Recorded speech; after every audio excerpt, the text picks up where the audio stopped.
I want to talk about why it is that male homosexuality has historically been more persecuted than lesbianism. Okay? There is, in the Old Testament, no prohibition on what anything women can do together. Okay? There is a prohibition against men. A man who lies with another man shall not lie with another man because it is an abomination. Okay? In Victorian England, male homosexuality was punishable with a prison sentence.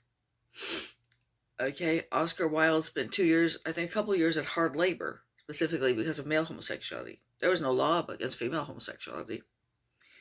In Nazi Germany, male homosexuals were persecuted.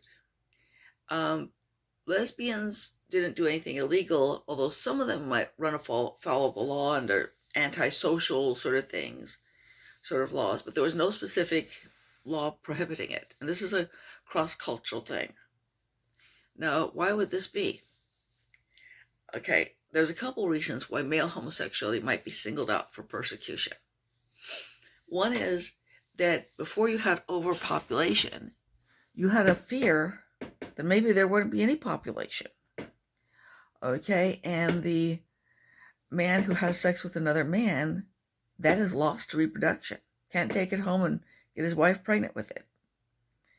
Another thing that's been suggested is that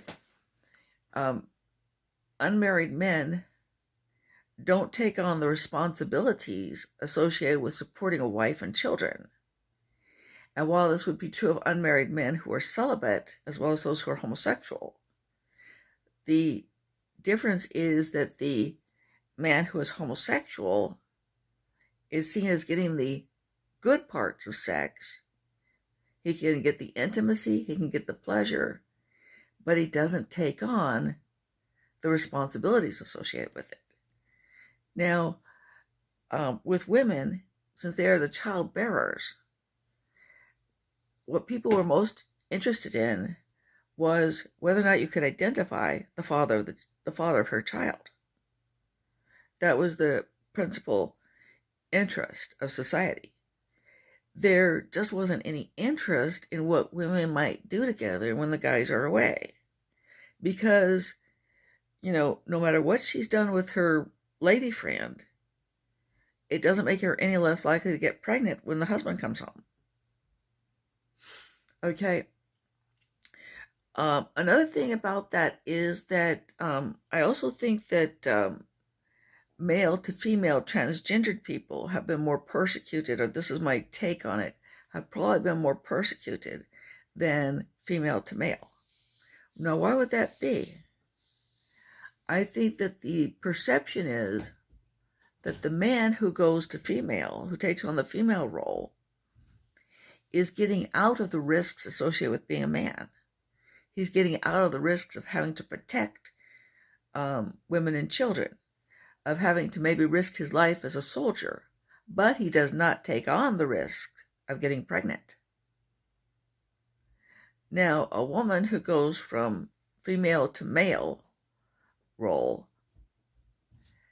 might be seen as getting out of the risks of, pregnancy, but she has to some degree, take on the risks associated with manhood and the risks associated with having to protect. She might have to be responsible for her own protection. And anyway, I do think it is interesting that, that there has been that tendency that way. And I also think that it does point to something larger than itself. We don't actually live in a patriarchy. If you look up, you see a patriarchy. But if you look down, you see a matriarchy. And that is that, as Arianna Huffington pointed out, society has traditionally had a limit as to how far a woman could rise, but it's also had a limit as to how far it would allow her to sink. And that is why, traditionally, most of the homeless have been men, not women. The bum, you think of a bum. Who do you think of? The man comes to mind, although you might these days think of a bag lady as well. She would kind of be a second thought. But anyway, I just wanted to put that out there. Okay. as to why it is that male homosexuality has been more persecuted than female.